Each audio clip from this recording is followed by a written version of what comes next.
네, 더더더 매일 쏟아지는 뉴스, 매일 아침 주요 뉴스 세 가지 정리해드리고요. 또 기자가 고른 더 뉴스도 소개해드립니다. 오늘의 더 뉴스 이데일리 손희연 기자 나와 있습니다. 어서 오세요. 네, 안녕하세요. 네, 오늘 첫 번째 뉴스는 이재명 대통령의 투자 성적표입니까?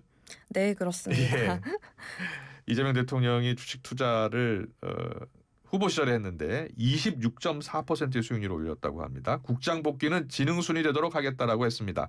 자, 좀 자세히 전해주세요. 네, 원래 그 개미들 사이에서 국장 탈출은 지능순이라는 말이 유행을 많이 했었죠. 그렇죠. 그때 미국 시장으로 많이 갔습니다. 네, 이게 이제 국내 주식 시장에 대한 불신으로 똑똑할수록 국내 주식 시장을 빠르게 탈출한다는 의미로 쓰인 말이었습니다. 예. 제가 지난주에는 코스피 연일 사상 최고치 소식을 준비를 했었는데요. 예. 계속 코스피가 훈풍을 타면서 최고치 행진을 좀 이어나가고 있는 상황입니다. 예. 어제도 코스피 지수가 이제 전장보다 오른 3,460선에서 거래를 마쳤는데 예. 어제 이재명 대통령이 증권사 리서치 센터장들을 만나가지고 주식시장 활성화를 위한 정책을 추진하겠다며 이제 이들의 의견을 경청하는 자리를 가졌습니다. 그래서 어제 최영권 한국 애널리스트 협회장을 비롯해서 주요 증권사 리서치 센터장 등 임원급 16명이 참석한 자리였습니다. 어떤 이야기들을 나눴습니까? 네, 이제 어제 이 대통령이 자본시장 정상화와 선진화를 위해 전문가 의견이 필요하다 이렇게 부탁을 했었는데 예. 큰 화두 중 하나는 배당소득 분리과세 최고세율이었습니다. 어제 이 자리에서 최고세율을 35%가 아닌 25%로 낮추자는 방안이 적절하지 않겠느냐라는 건의가 나왔었고 예. 이 대통령은 이제 세수 감소, 대주주 혜택 집중 이런 것들에 대해 좀 사회적 우려를 표하면서 애매모호한 태도를 좀 취했다고 파악이 됩니다. 아. 네. 또 이 자리에서는 펀드 장기 투자 시 세액 공제 추가 등 이런 건의가 나오기도 했는데 또 일부는 자사주 소각에 대한 의견을 밝혔고 이 대통령도 이에 대해서는 좀 긍정적인 반응을 했다고 전해집니다. 그래요. 대통령 일단 주식시장 활성화 의지는 강한 것 같아요. 아, 네. 예. 어떤 이야기도 또 나왔습니까? 네. 어제 이제 이 대통령이 지속적인 코스피 상승을 위해서 금융시장 안정이 최대 과제다 이런 점을 강조했는데 예측이 가능한 시장 환경이 조성돼야 하고 또 의사결정도 합리적으로 이뤄져야 하고 정책 비전도 뚜렷해야 되고 또 안보 안정 한반도 정세 관련 좀 언급도 했었고 생산적 금융 전환을 좀 제시하기도 했다고 합니다. 그러면서 상법 개정에 대해서도 언급을 좀 했습니다. 아, 그래요? 뭐라고 했습니까? 상법 개정에 대해서? 네, 어제 이제 상법 개정의 당위성을 좀 부연하는 취지로 이야기를 했었는데요. 이 대통령은 상법 개정이 기업 지배구조 개선과 자본시장 내 불합리한 구조 개선에 도움이 될 것. 예. 네, 또 합리적인 경제산업 정책을 제시해서 예측 가능한 시장을 만들도록 하겠다고 약속을 했습니다. 이제 가장 궁금한 게 이재명 대통령이 어디에 투자해서 얼마의 수익률을 봤다고요? 예. 네, 이제 이 대통령 어제 이 자리가 끝나고 강유정 대통령실 대변인이 이제 공개를 했어요. 아, 그랬군요. 예. 네, 원래는 이제 이 대통령이 유튜브에서 이제 임기 동안 총 1억 원을 국장에 투자하겠다 이러면서 ETF에 4천만 원 상당을 직접 이제 매입하고 매월 100만 원씩 운영한 투자하겠다고 약속을 했었는데 예. 이 성적표가 나왔습니다. 26.4%. 네, 이게 굉장히 높은 수익률이에요. 지금 1년에 이자 5% 받기도 쉽지 않습니다. 맞습니다. 예. 그래서 수익률로 치면 이제 26.4%고 금액으로 치면은 1,160만 원 정도가 되겠는데 예. 이제 4천만 원 투자해서 이 정도 수익을 거뒀다 하면 굉장히 부러운 성적입니다. 예. 자, 전문가들은 어떻게 보고 있어요? 증권업계에서는 주가가 더 오를 수 있다고 보고 있나요? 네, 일단 어제 또 증권업계에서는 좀 정책 모멘텀이 이어지지 않을까라는 좀 기대가 있는데 아, 그래요? 네, 계속해서 대통령이 언급을 좀 계속 하고 있는 상황에서 좀 시장 기대감이 높아질 수밖에 없는 분위기다 이렇게 보고 있고 예. 네. 또 민주당 코스피 5천 특별위가 연말까지 3차 상법 개정안 추진하겠다는 계획이라서 좀 이런 영향도 있을 것으로 보입니다. 네, 주가가 좀 더 올라주면 좋죠. 이재명 대통령 고향이 5천이거든요. 예, 얼마 남지 않았습니다. 5천까지 쭉 갔으면 좋겠습니다. 네. 두 번째 소식은 어떤 소식이에요? 네, 두 번째는 어제 특검 정부 조직법 강행에 민생경제협의체 취소.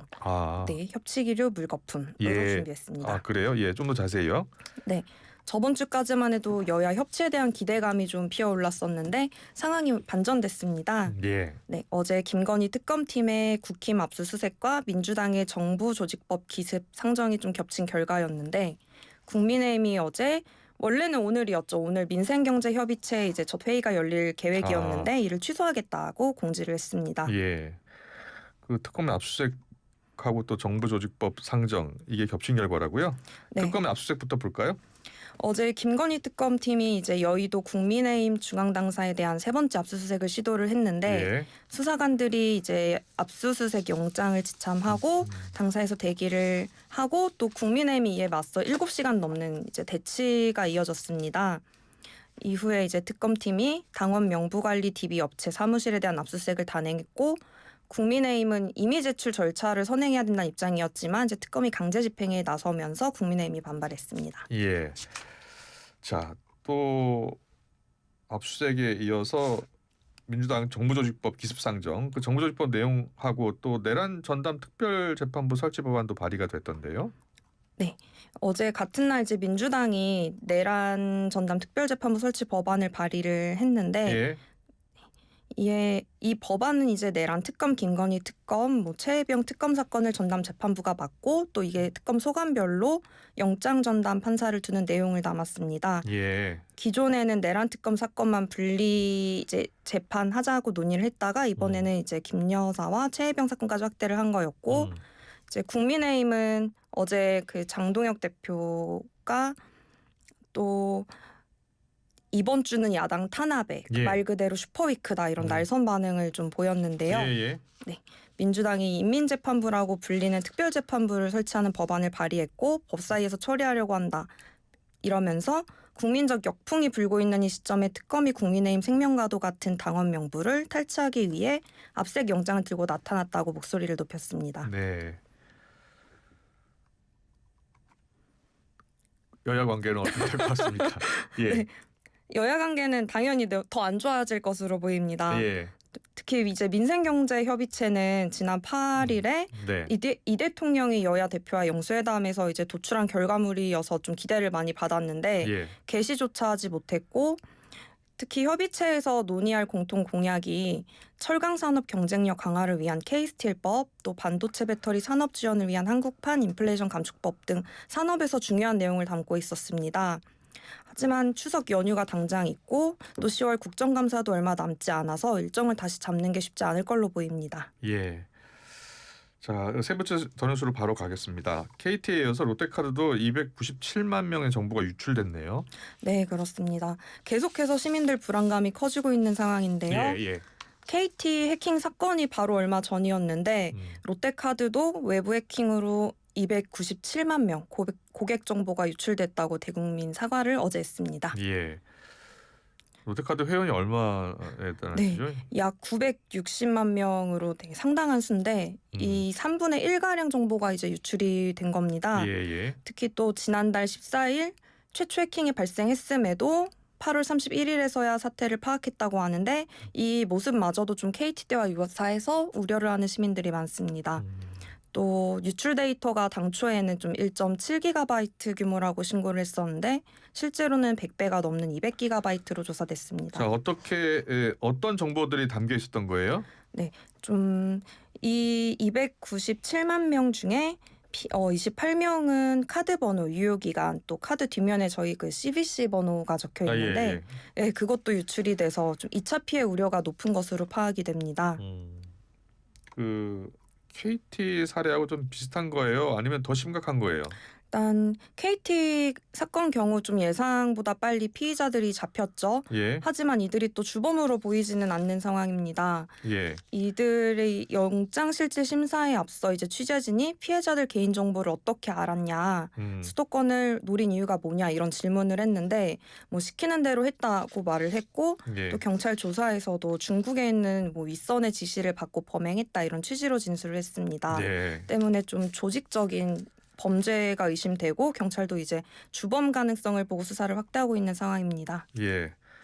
KT도 그리고 롯데카드도 모두 해킹 사건인데요. 일단 롯데카드는 300명 가까운 정보가 유출됐고 피해가 어느 정도인지 아직 확인이 안 된 거예요. KT는 일단 소액 결제 사건에 사건이었기 때문에 소액결제 피해는 확인이 된 거고요. 네. 알겠습니다. 잘 들었고요. 자, 이런 사건이 자꾸 반복되는 이유는 어떻게 보고 있어요? 네. 일단 해킹 예. 네.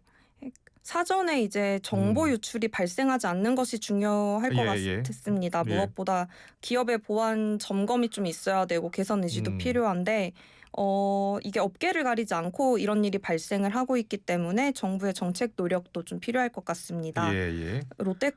롯데카드 경우 금융당국이 좀 나선 상황인데 또 KT 같은 경우는 금융권 이외라 이제 과기정통부 산하 한국인터넷진흥원이 담당을 하고 있어요. 아, 서로 다르군요. 예, 네. 이게 금융당국 그리고 한국인터넷진흥원, KT가 한국인터넷진흥원이고요. 네. 롯데카드는 금융당국이고요. 네. 예. 그래서 최근에는 기업뿐만 아니라 협회나 뭐 공기관도 타깃이 되고 있어서 좀 범부처 차원의 보안 컨트롤 타워가 필요하지 않을까 싶습니다. 네, 마지막 더 뉴스는 기자께서 직접 고르신 뉴스예요. 더 눈여겨볼 뉴스 소개해 주시죠. 네, 제가 최근에 가장 안타깝게 느꼈던 뉴스였는데요. 예. 얼마 전에 그 해양경찰 해경 이재석 경사가 갯벌에서 고립자를 구조하다 숨진 사건이 있었습니다. 네, 이 검찰이 강제 수사에 착수했다고요? 네, 어제 인천지검 전담수사팀이 그 인천시 서구 인천해양청사와 옹진군 영흥 파출소 각각 압수수색을 벌였습니다.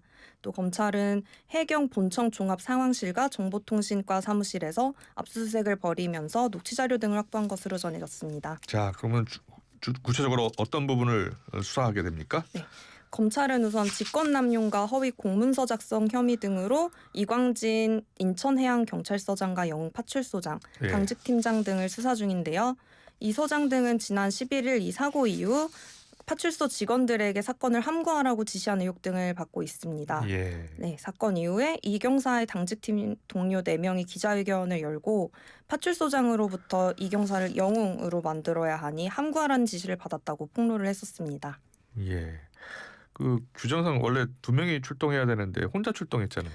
네, 맞습니다. 당시 파출소 당직자가 6명이 있었다고 하는데 예. 이 중 4명이 규정보다 많은 휴게 시간을 같은 시간대에 받았다고 해요. 그래서 예. 이경사와 당직 팀장 2명이 근무하는 상황이었다고 합니다. 네, 철저한 수사가 필요해 보입니다. 잘 들었습니다. 지금까지 2대1 손희연 기자와 함께했습니다. 수고하셨습니다. 감사합니다.